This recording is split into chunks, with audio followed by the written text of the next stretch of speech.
A continuación, Noticias Monumental.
Son las 11:04 de la mañana. ¿Qué tal? Muy buenos días. Bienvenidos a esta emisión especial de Noticias Monumental. Hoy con un debate entre los precandidatos del Partido Acción Ciudadana que el próximo domingo enfrentarán por primera vez en su historia como partido una convención abierta para escoger a su candidato presidencial. Les saluda Randall Rivera Vargas. En el Control Master me acompaña esta mañana Miguel Cascante. En la producción, el periodista Alexander Rivera y por supuesto todo el equipo humano de Noticias Monumental. Detrás de una cobertura que hoy se plantea en paralelo en redes sociales. Tenemos un analista exclusivo para redes sociales esta mañana, que es el especialista en comunicación política Gustavo Araya, quien no saldrá al aire, simplemente a través de Twitter y de Facebook estará brindándole sus apreciaciones sobre el debate de esta mañana. El próximo domingo, 21 de julio, el PAC, como les decíamos, irá a una convención abierta en la que cualquier persona podrá votar para escoger al candidato presidencial. Estos son los precandidatos. Epsi Campbell, economista, 50 años. Fue diputada entre el 2002 y el 2006 y expresidenta del Partido Acción Ciudadana. Con el eslogan "Vamos a cambiar hacia un gobierno decente", intenta llegar a la presidencia de la República. Doña Epsi, muy buenos días y muchísimas gracias por acompañarnos.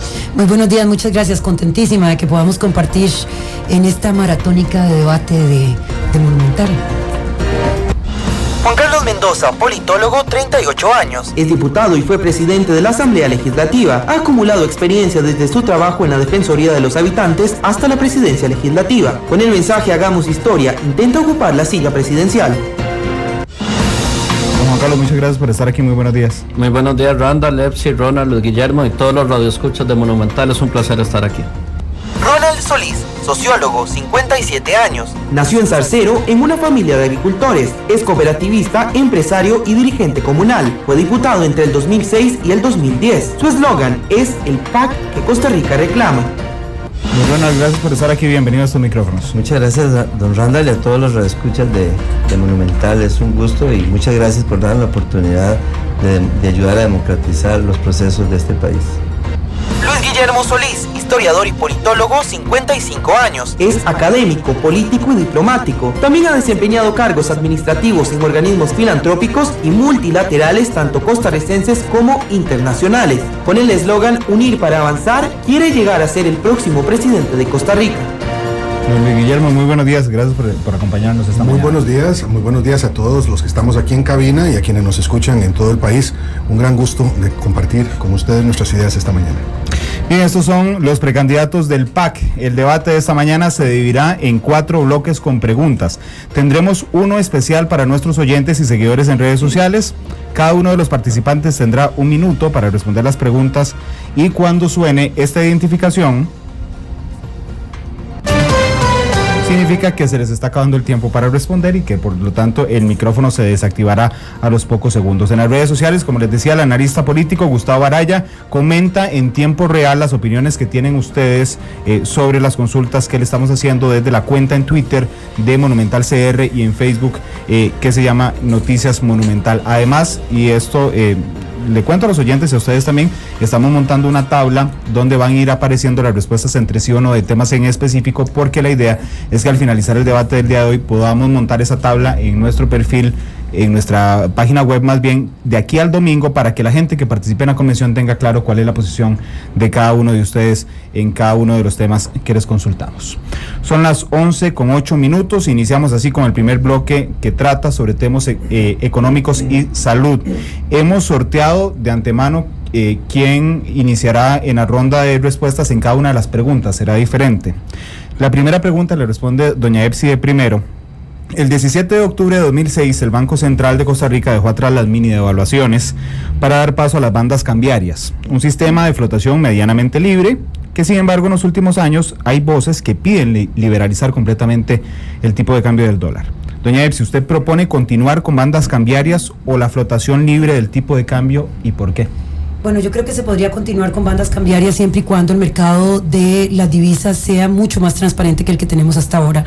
Ahora el tipo de cambio se está definiendo principalmente con unos poquitos actores, porque efectivamente quienes están comprando y vendiendo en ventanilla no tienen la posibilidad de incidir directamente en ese precio de dólar, y que además las bandas cambiarias tendrían que estarse modificando de acuerdo a las dinámicas económicas de nuestro país y no dejarlas absolutamente estáticas durante un periodo de tiempo tan largo. Quiero decir que tenemos una moneda que se ha revaluado de manera que está revaluada y es una moneda fuerte, mientras que la economía costarricense, la gente se está sintiendo que tenemos alzas en los precios de los servicios públicos, tenemos un sector económico realmente deprimido por esta manera de manejar el tipo de cambio. Muchas gracias, doña Epsi. Don Juan Carlos, la misma consulta. Yo creo que sí se tiene que manejar las bandas cambiarias, pero sí hay que hacer algunas intervenciones. Primero hay que despolitizar la Junta Directiva del Banco Central, tener personas que estén utilizando todas las herramientas de política económica que ahí se presentan. Tenemos que evaluar el tema de lo que son las compras, cómo han venido creciendo las reservas del Banco Central. Tuvimos meses en que en pocos meses se compraron 1.500 millones de dólares en divisas y se sumaron a las reservas, y así se han venido manteniendo las bandas. Creo que hay que controlar lo que son los capitales golondrinas, hay que controlar definitivamente, no podemos seguir teniendo un país donde se lavan 6.000 millones de dólares sin que nadie se dé cuenta en la SUGEF y en el Banco Central. Son muchas las medidas que hay que tomar desde el Banco Central para controlar lo que son los distintos flujos de divisas que se manejan en el país. Creo que hay que tomar medidas claras y pasa por tener gente clara y técnica en la Junta Directiva. Gracias, don Juan Carlos. Don Ronald. Muchas gracias. Mire, el tema de las bandas cambiarias, el problema es que están en un entorno que yo diría de no transparencia, porque cómo es posible que en los últimos 8 años la balanza comercial de Costa Rica ha oscilado entre 4.000 y 6.500 millones de dólares de déficit, es decir, compramos mucho más que lo que importamos y tenemos un dólar cada día más fuerte. Hoy, por ejemplo, el dólar está al mismo precio que hace 8 años, y hace 8 años un saco de fertilizante, yo que soy agricultor y productor, por ejemplo 1030 valía 6.700 colones, hoy vale casi 30.000 colones. Una hora de un trabajador sin carga social, el salario mínimo eran 90 y pico centavos, hoy son $2.20. Entonces, ¿qué pasa? El productor nacional ha perdido absoluta competitividad, tanto para exportación como para el que tiene para mercado local, porque el mercado está distorsionado y creo que ahí hay lavado y hay otras cosas que están distorsionando el valor real del dólar. Don Ronald, para completar la tabla de tabulación que tenemos, ¿mantendría las bandas, sí o no? Bueno, yo no le puedo dar más tiempo que los otros candidatos, pero le ruego que me diga sí o no para completar. Yo mantendría las bandas. Gracias, don Luis Guillermo. Sí, mantendría las bandas también con más transparencia y con más sentido de responsabilidad económica y productiva, porque cuando se abre este debate se nos olvida quiénes son los afectados de esto de las bandas. Estos no son burócratas en el Banco Nacional, el Banco de Costa Rica y el Banco Central que se pelean entre sí. Son, como decía ahora Ronald, miles de productores y productoras nacionales, especialmente exportadores, que se ven directamente afectados porque pierden competitividad con un dólar barato y un colón caro. Hay que explicar bien que esas consideraciones de orden financiero golpean a miles de familias y que tienen incidencia directa en la debilidad de nuestra economía. Aquí hay mucha doctrina, ¿verdad? Hay una serie de preceptos de economía que se manejan como si fueran una religión, y me parece que cambiar esa lógica por medio de visiones distintas que promueven al productor nacional es fundamental para los próximos años. Gracias, don Luis Guillermo. Son las 11:13. De esta forma terminamos las respuestas de la primera consulta. La siguiente pregunta la responde de primero don Juan Carlos Mendoza. Don Juan Carlos, en abril de 2012 la Sala Constitucional frenó lo que era uno de los proyectos prioritarios y calificado de impostergable para la actual administración, que era el plan fiscal. El déficit fiscal calculado por las autoridades este año es superior a 5,1% del PIB. ¿Impulsaría usted un nuevo plan fiscal, sí o no, y por qué? Es necesario tomar medidas, en los primeros 3 años de gobierno, es necesario tomar medidas para demostrar que se están cobrando bien los impuestos, que no se está yendo la plata en corrupción. Después de esos 3 años hay que tomar medidas en el impuesto sobre la renta, incorporando medidas como renta mundial, renta global. Yo me opuse al plan fiscal que se trabaja bajo la Sala Constitucional, amparada en una resolución que yo emití desde la presidencia, porque definitivamente tenía problemas de fondo, tenía problemas de forma también y de procedimiento legislativo. Este país sí necesita revisar sus finanzas, pero no podemos hacerlo sin hacer una reforma estructural, y para hacer esa reforma estructural hay que empezar por cobrarle más a quienes más tienen, pero hay que antes demostrar que el dinero se está gastando bien, que el dinero realmente se está invirtiendo como se tiene que invertir y se le está cobrando a quienes tienen que pagar. Gracias, don Juan Carlos. Don Ronald. Mire, en este momento de lo que está gastando el gobierno, de cada 100 colones que gasta, 48 son prestados. Y de cada 100 colones, más de 50 son para salarios, más de 10 son para pensiones que crecen mucho más rápido que la inflación y que la producción del país, cerca de 30 son para intereses y amortizaciones y solo un 5% para inversión. Yo estoy de acuerdo en cobrar nuevos impuestos a los que no pagan impuestos, pero no quiero impuestos para pagar salarios y pensiones. Quiero impuestos para obra pública y para reorientarlos a los sectores más necesitados del país. Y desde ese punto de vista creo que es fundamental hacer toda una reestructuración del gasto público, porque solo el gobierno central en realidad no representa un 5.1% del déficit, sino un 13% del déficit. Gracias, don Ronald. Don Luis Guillermo. Sí, mi respuesta es afirmativa siempre y cuando, 1, se recojan bien los impuestos que ya existen; 2, el dinero que se gaste de manera racional y adecuada, eficientemente; y 3, se detenga mucha de la corrupción que atosiga al sector público. Estoy también claro de que los nuevos impuestos tendrían que ser progresivos, es decir, solamente afectar a quienes más ingreso tienen, y esto incluye, por supuesto, zonas francas, renta global y renta mundial. Estamos hablando de un paquete que solamente tiene sentido si el país está dispuesto a asumir la responsabilidad de convertirse en un país desarrollado en el siglo XXI, pero con una enorme responsabilidad de parte de quienes gobiernan.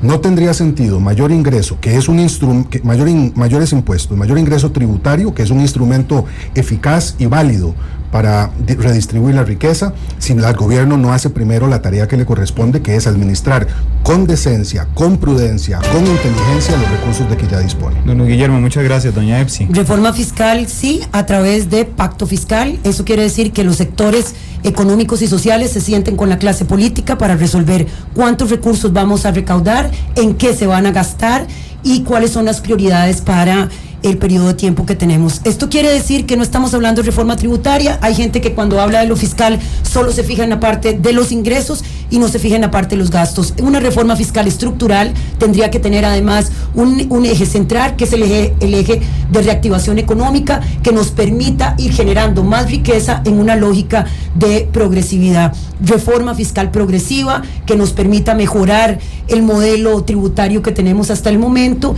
y un plan de gastos que implica transparencia, recaudación, eficiencia y lucha frontal contra la corrupción. Gracias a doña Epsi. Así terminamos las respuestas a la segunda pregunta. Son las 11:17. Vamos a la tercera consulta. Responde primero don Ronald Solís.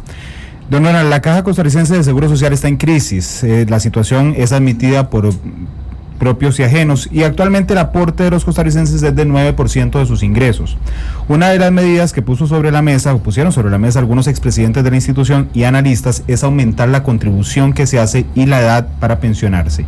¿Aumentaría usted la contribución y la edad para pensionarse para la Caja Costarricense de Seguro Social y por qué? La contribución no, porque el porcentaje crece automáticamente a como va creciendo la inflación. Creo que la edad es un criterio técnico que debe darle sostenibilidad al sistema.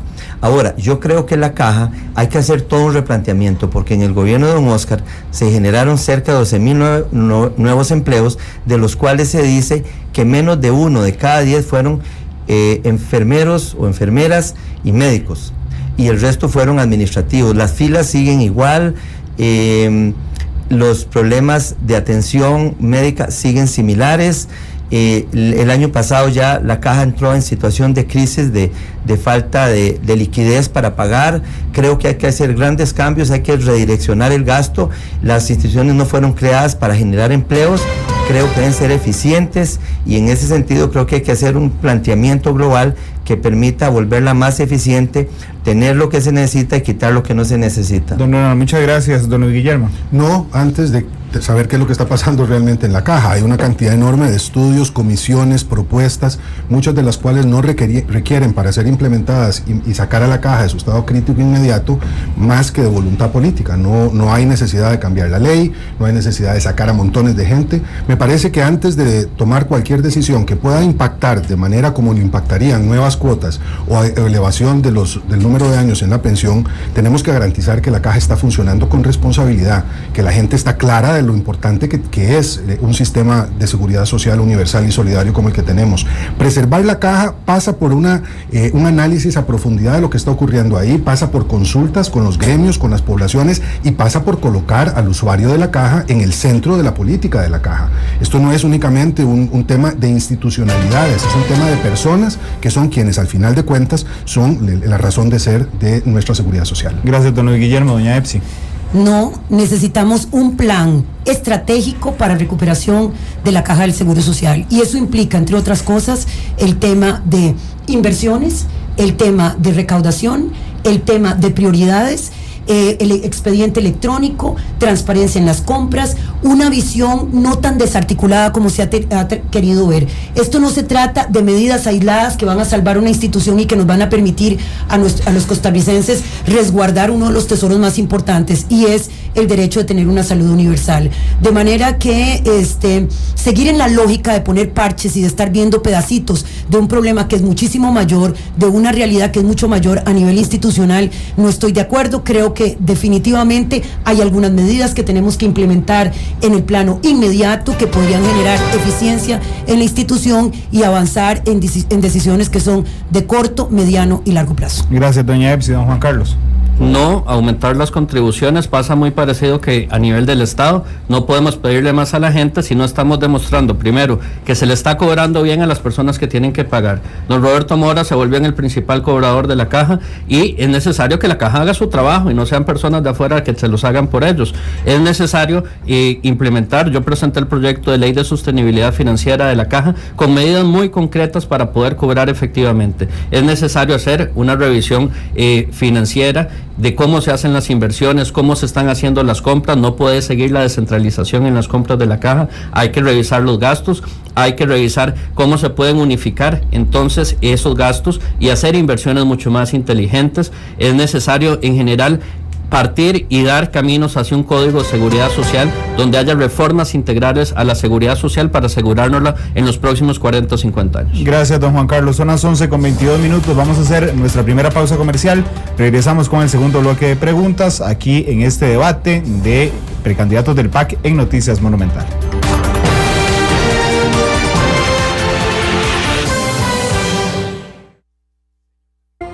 Ya regresamos con Noticias Monumental.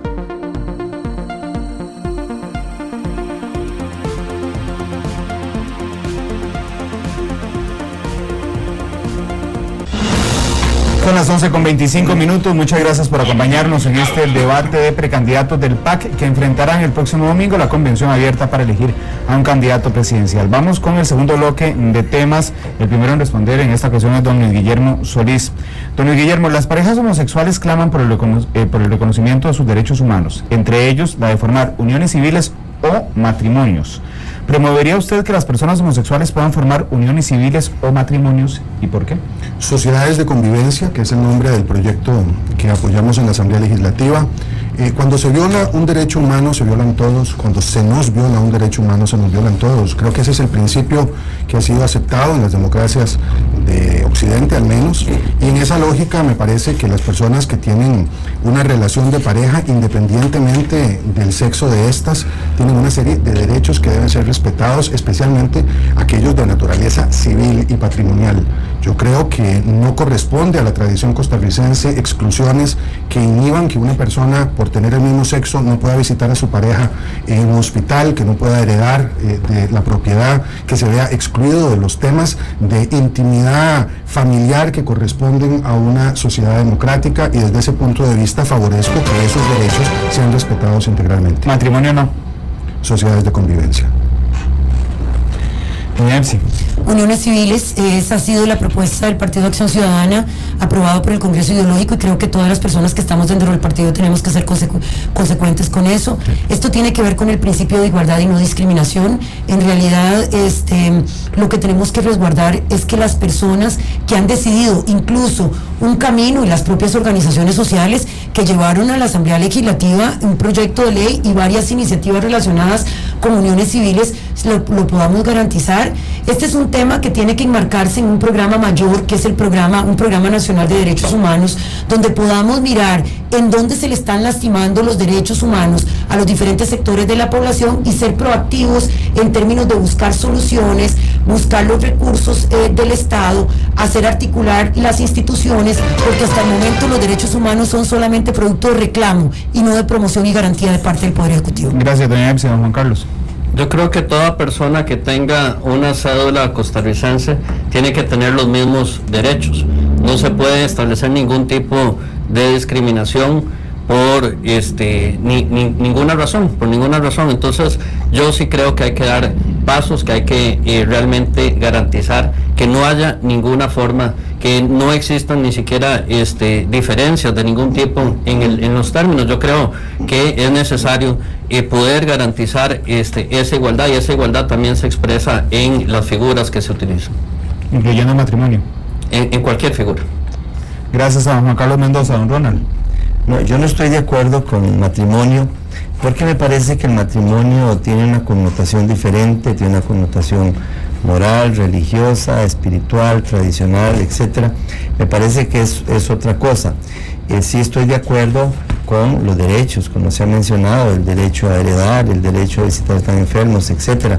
También debo aclarar algo que es sumamente importante, me parece, y es que en este país, quien no tiene algún familiar, algún conocido, algún amigo, algún vecino, en fin, que tenga diferente preferencia sexual, y son personas que uno estima y valora como lo más, y que uno no desea ni quiere ninguna forma de trato diferenciado. Desde ese punto de vista creo que es un principio elemental e incluso espiritual y religioso. Gracias, don Ronald. Son las 11:29, vamos a una nueva pregunta. Esta la responde primero doña Epsi. En diciembre del año anterior, la Corte Interamericana de los Derechos Humanos condenó a Costa Rica por prohibir la fertilización in vitro tras una decisión de la Sala Constitucional del año 2000. ¿Está usted de acuerdo en que el Estado permita la fertilización in vitro y debe la Caja Costarricense de Seguro Social brindar el servicio a las parejas que califiquen? La pregunta está mal formulada, no es que estoy de acuerdo, el Estado está obligado, es una responsabilidad del Estado y es como cualquier ley de la República, obligación de los gobernantes ponerla en práctica. Y yo creo que aquí no hay puntos de vista. Yo puedo estar en contra de algunas leyes, pero tengo que cumplirlas porque soy costarricense y el Estado está obligado. Me parece que efectivamente, desde que es obligación del Estado, es obligación de las instituciones del Estado ponerlas en práctica. Y realmente hay que dejar de postergar esta discusión como si fuese una discusión moral y no como si fuese una discusión y un derecho de ciudadanos y ciudadanas de este país, de un país que respeta la legalidad. Y la legalidad hoy obliga al Estado costarricense a poner en práctica de una vez por todas y aprobar una ley sobre fecundación in vitro. Gracias, doña Epsi. Don Juan Carlos. Totalmente. La Corte Interamericana de Derechos Humanos tiene su sede en Costa Rica. Sería un absurdo total que Costa Rica, que le ha dado cabida a todo el sistema interamericano de derechos humanos, no haga respetar el mismo sistema. Totalmente de acuerdo. Creo que la Caja Costarricense de Seguro Social tiene que poder garantizar distintos derechos sexuales y reproductivos para la población. Es necesario realmente tener a una seguridad social donde la salud sexual y reproductiva en todos los ámbitos realmente tenga un lugar privilegiado y podamos así realmente tener una vida más plena todos y todas. Gracias, don Juan Carlos. Don Ronald. Bueno, si ya el tema está definido legalmente, pues está definido legalmente, pero mi posición personal es que mientras la ciencia no evolucione lo suficiente para que no tenga que matar o eliminar embriones, yo no estoy de acuerdo, porque creo que desde el punto de vista de muchas personas que tenemos una ética diferente, nos parece que es una forma de aborto o una forma de asesinato. Desafortunadamente la ciencia, para poder, hasta donde tengo conocimiento, que una persona quede embarazada, tiene que quedan muchos embriones vivos, pero solamente 1 o 2 van a ser seres humanos. Los demás son desechados o eliminados. Gracias, don Ronald. Don Guillermo. Sí, yo estoy de acuerdo, y no solo por razones de orden normativo, que son fuertes y son contundentes, sino también porque soy padre de 6 hijas e hijos, y sé de la alegría que significa tenerles cuando uno los quiere, las quiere. Y me parece que las personas que buscan tener una familia y que tienen la posibilidad de hacerlo por vías que son científicamente constatables, deben tener la posibilidad. Es una alegría que trae a muchas parejas que no han tenido esa posibilidad y que no quieren adoptar, aunque esa también es una posibilidad que habría que contemplar, la posibilidad de la procreación. Es un milagro de la vida, de la creación, y desde ese punto de vista, si tenemos la posibilidad de llegarle a las personas con ese milagro, pues hay que hacerlo viable. Gracias, don Guillermo. Vamos a las 11:32 a una nueva pregunta. Responde primero don Juan Carlos. Don Juan Carlos, Costa Rica es un estado con religión oficial. En los últimos años han aumentado las voces que reclaman por un estado laico. ¿Está usted de acuerdo con un estado laico y por qué? Yo creo que todas las religiones tienen que tener, y todas las creencias tienen que tener la oportunidad de expresarse, de manifestarse, de contribuir con la espiritualidad de las personas en igualdad de condiciones. Creo que un Estado laico es una garantía para que ese ejercicio se dé. Yo creo que un Estado laico es necesario. Creo, somos de los pocos países en estos momentos que no tienen esa condición en el mundo, y me parece que es un paso necesario. Gracias, don Juan Carlos. Don Ronald.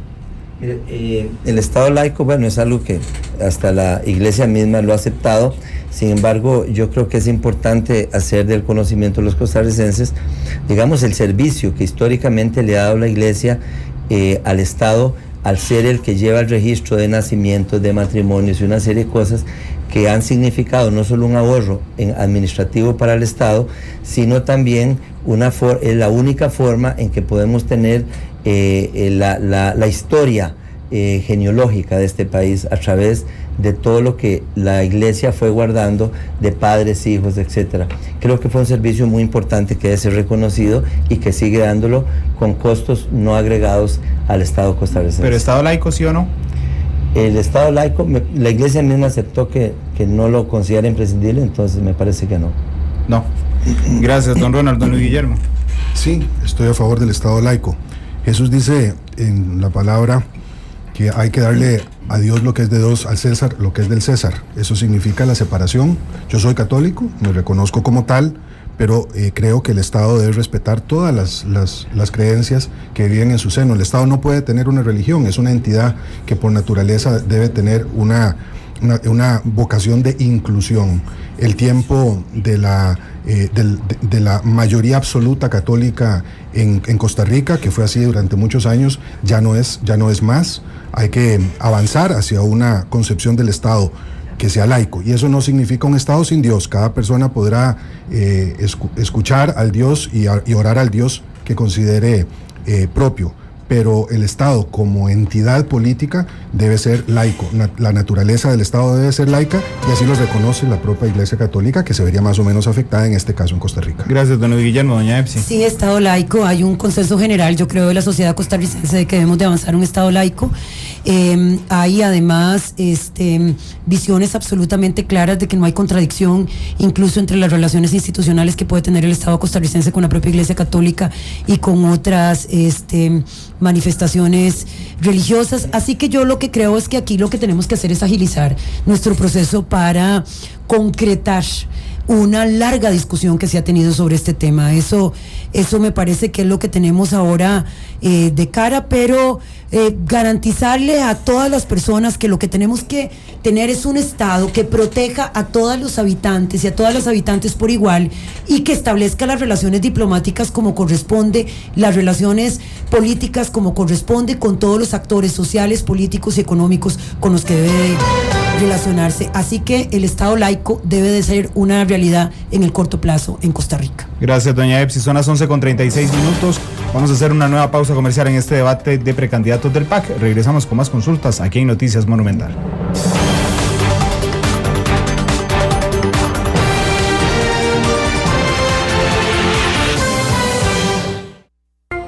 Ya regresamos con Noticias Monumental.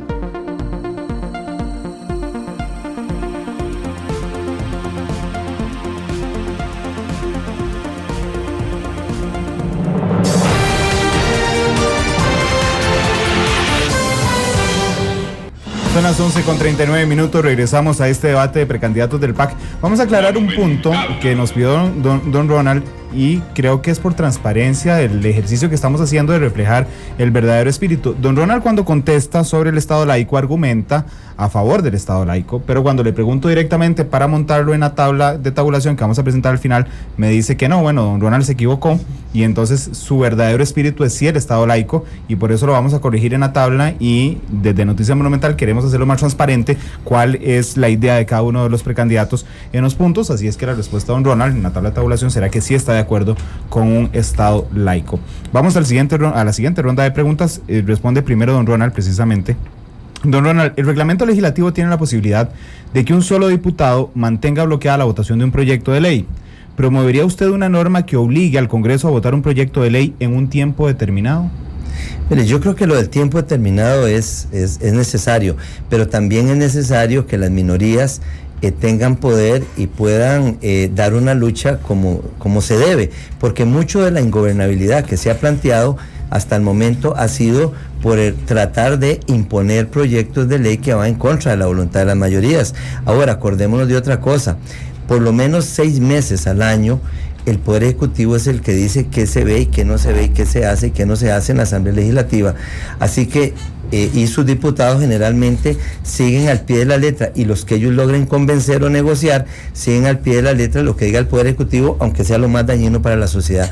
Entonces yo creo que tiene que haber un equilibrio y debe darse oportunidad a las minorías, no en condiciones de abuso, pero sí debe de haber más fuerza en ese sentido, y eso debe llevar a una mayor negociación política. Gracias, don Ronald. Don Luis Guillermo.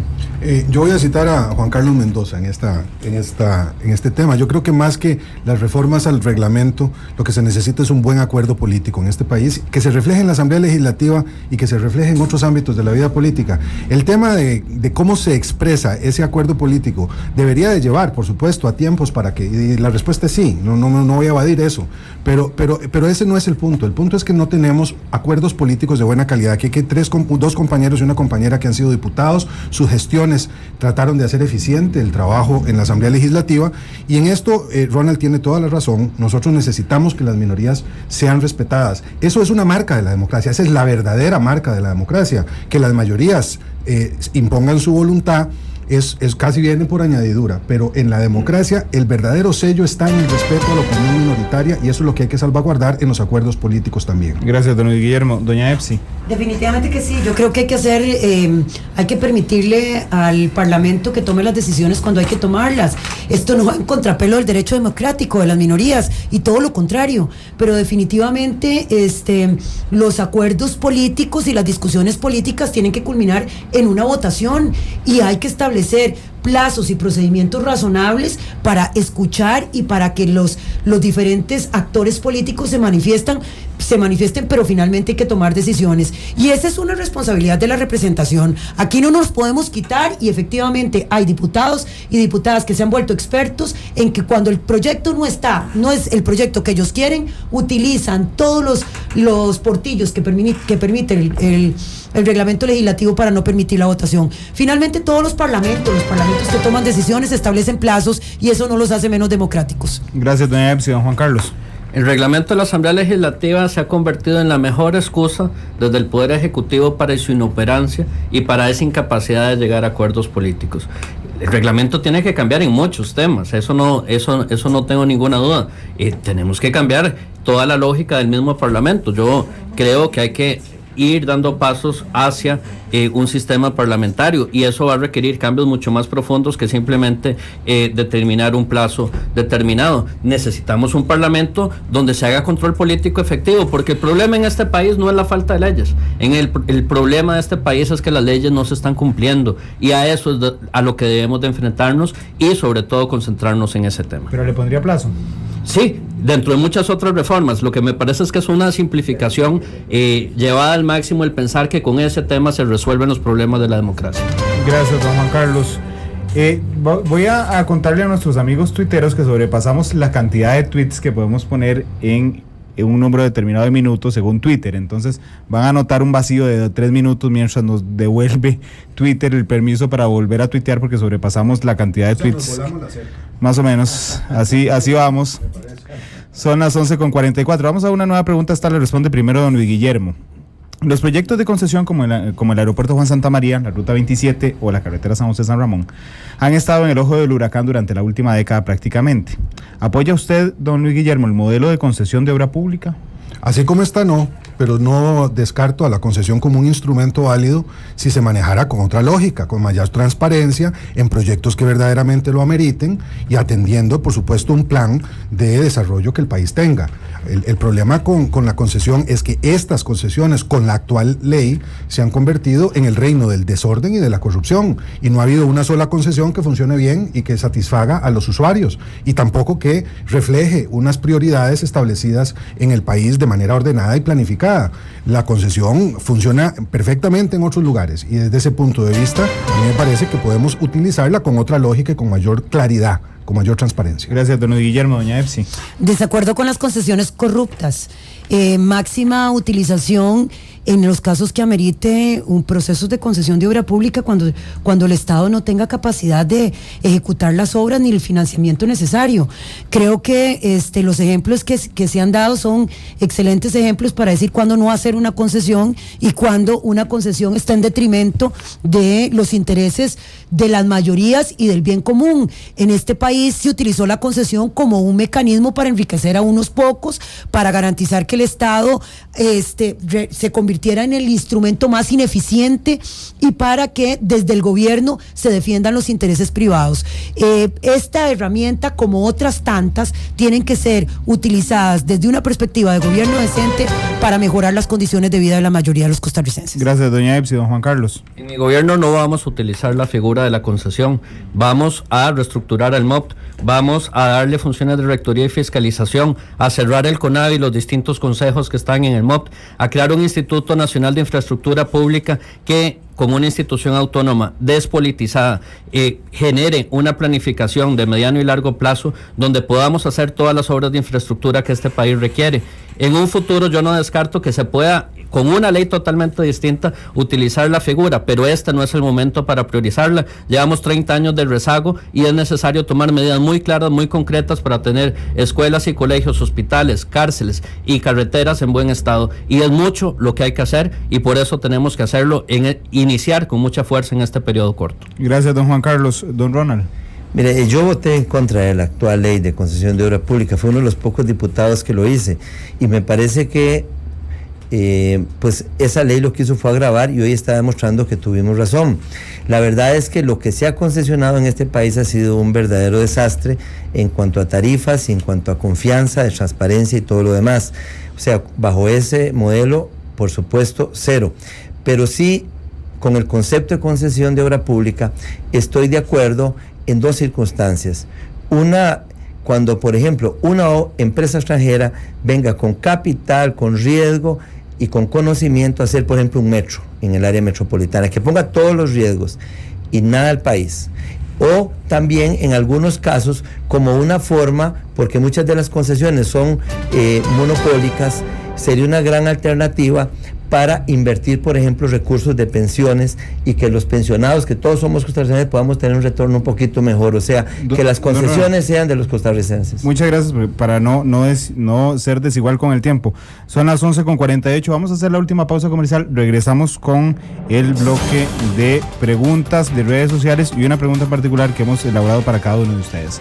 Gracias por acompañarnos aquí en Noticias Monumental.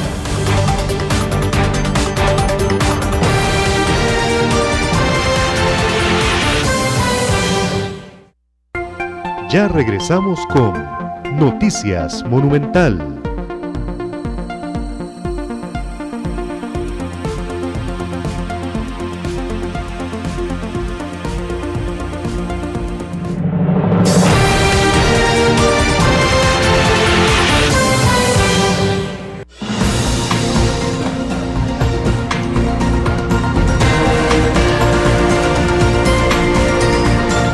Son las 11:51.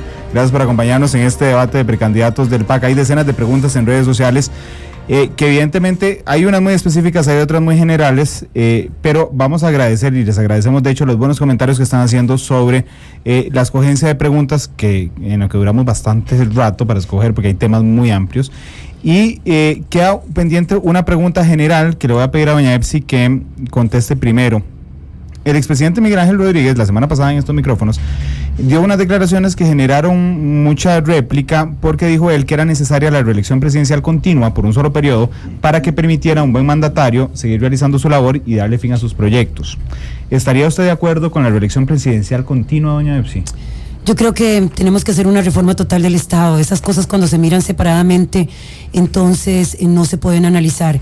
No creo que podamos empezar a discutir por pedacitos el tema de lo que significaría además una constituyente realmente, porque esos son temas que ya tienen un carácter de muchos más estructurales. Entre la reelección separada y la consecutiva, por supuesto que prefiero la consecutiva, pero me parece que no estamos en tiempos de discutir eso y que lo que tenemos que discutir es qué es lo que podemos hacer de manera real en 4 años, porque es lo que podemos prometer quienes estamos en esta mesa en función del gobierno 2014-2018.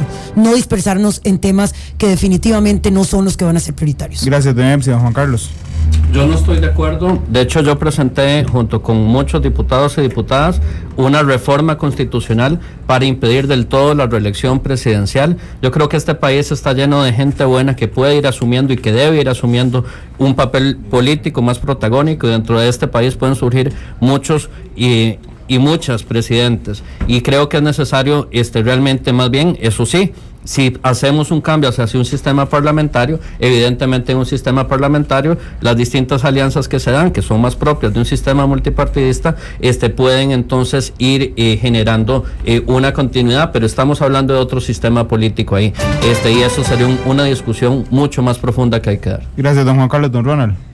Yo no estoy de acuerdo. Uno ve históricamente este país como cuando un mismo partido político tiene 2 gobiernos consecutivos, cómo se aceleran problemas como la corrupción y otros, y aún siendo personas diferentes.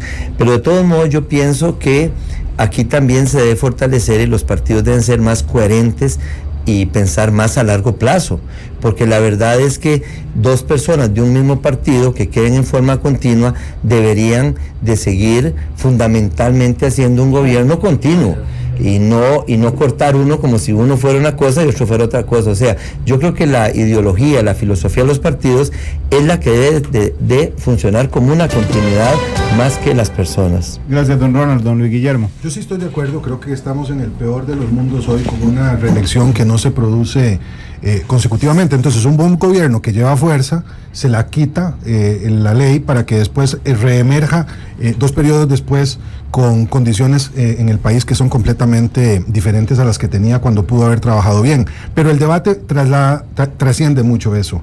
Yo creo que en efecto el país debe avanzar hacia una lógica mucho más parlamentaria, en donde la reelección forme parte de una reforma más profunda y en donde se permita que en una población tan pequeña como la que tengamos se potencien a máximo los liderazgos buenos cuando estos existen. De hecho, en una reelección, cuando la reelección es continua, también se puede descartar a un presidente o a una presidenta que no sea buena, y desde ese punto de vista no creo que haya lesión al sistema democrático. Gracias. Nos quedan pocos minutos y hemos elegido 2 preguntas de las redes sociales, entonces les pido, evidentemente tenemos el límite de 1 minuto, pero si pueden ser más breves que 1 minuto, que es muy difícil, se los agradecería. Hay una pregunta en redes sociales que les hacen a ustedes: ¿qué piensan hacer? Su posición sobre la legalización del consumo de las drogas, particularmente marihuana. Doña Epsi. Bueno, yo creo que en realidad necesitamos un programa bastante más integral que eso. Hay una serie de recomendaciones que ha hecho las Naciones Unidas en materia de drogas, y me parece que ahí hay desde sistemas paulatinos para empezar a atender el tema de las drogas no como una guerra, sino como un tema social mucho más complejo.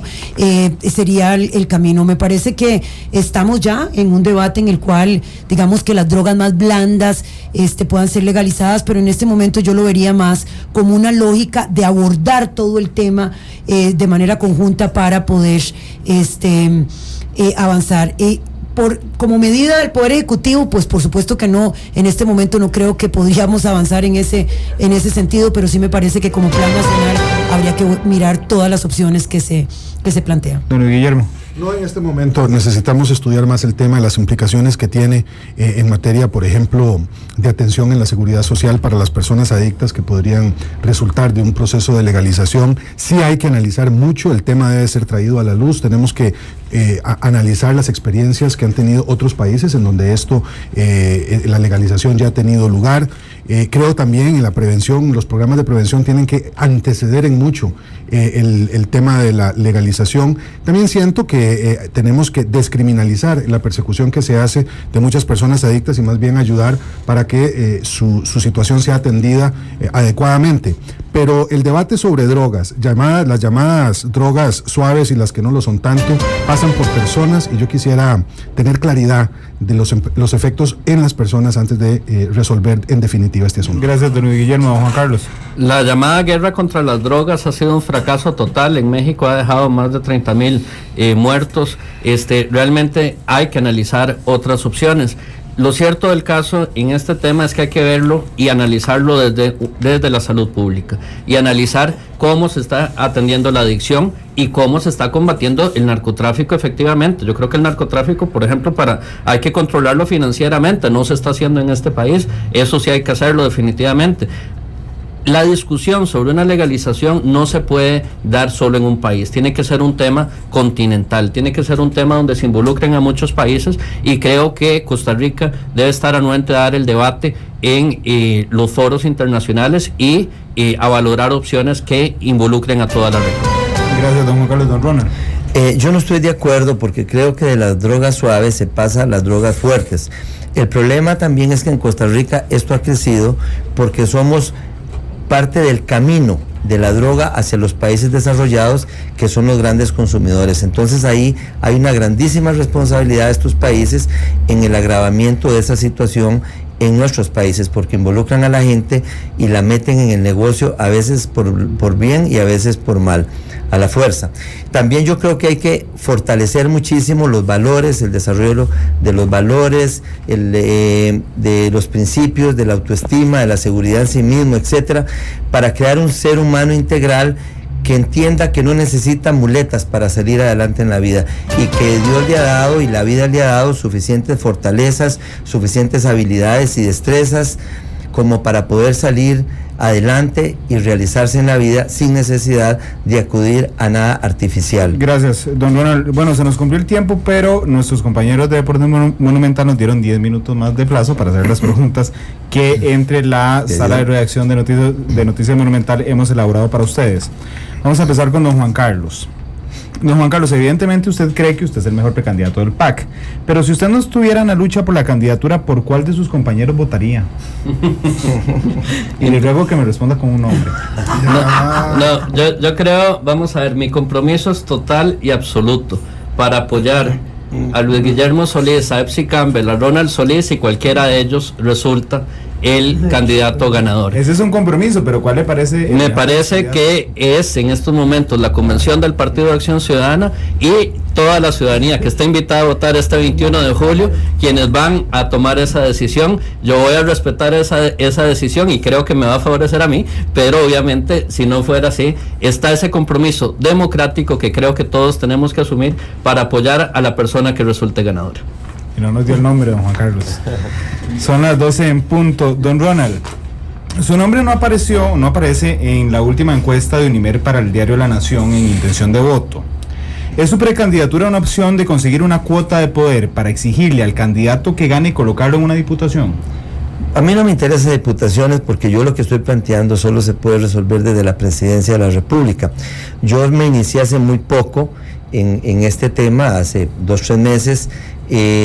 La verdad es que esa encuesta de Unimer, que fue hecha hace como un mes, es un poco contradictoria porque también sale otra de Unimer en donde habla de personalidades políticas en las cuales yo nunca había surgido y ya aparezco con 31 puntos como opinión favorable sobre mi persona. O sea, eso quiere decir que la gente me está empezando a conocer, y eso fue hecho hace un mes cuando apenas estábamos siendo designados como candidatos.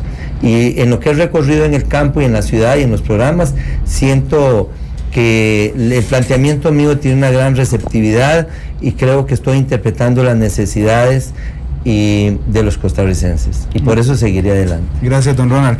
Don Luis Guillermo, en una nota publicada ayer por este noticiero, le contábamos a los costarricenses que usted triplica las donaciones que ha recibido doña Epsi, aunque ella va arriba en la intención de voto según la última encuesta de Unimer. ¿Cómo puede explicar o cómo nos explica esa cantidad de donaciones, don Guillermo? Bueno, por el apoyo de la gente, pero siempre espero dentro del marco de techos que el partido definió, que es de 20 millones de colones. Y me alegra mucho saber que esa información puede salir gracias a que todo está en nuestra página web y que no hay en esto límite de acceso a las personas que quieren saber de dónde hemos recibido esos recursos. La verdad es que desde el principio las 4 personas que estamos aquí dijimos que queríamos muchas donaciones pequeñas, más que pocas donaciones grandes, como parte del esfuerzo que hay que tener en estos casos, y es bueno que nuestras radioescuchas y las personas que nos ven sepan que este es un esfuerzo que se tiene que hacer desde lo privado. Aquí no hay deuda política, y entonces el que haya muchas donaciones pequeñas a mí me emociona mucho y lo agradezco. En todo caso, la forma como estamos recogiendo ese dinero y como le estamos gastando está en la página web, y quienes quieran pueden visitarnos para revisar que todo se hace de acuerdo a lo que estableció el partido en esa materia. Gracias, don Guillermo. Doña Epsi, la última encuesta, la de Unimer para el diario La Nación, la ubica usted como la primera precandidata del PAC en intención de voto. Sin embargo, su índice se ve casi duplicado por alguien que no aspira a la presidencia, que es don Otón Solís. ¿Cuánto pesa la sombra de don Otón en su campaña, doña Epsi? Bueno, yo creo que don Otón Solís ha planteado mantenerse al margen, y yo creo que eso es lo correcto para una persona que ha aspirado 3 veces. Efectivamente, muchas de las personas que están acompañándome ahora estuvieron muy cerca de don Otón Solís, y eso tiene un impacto en términos de las percepciones.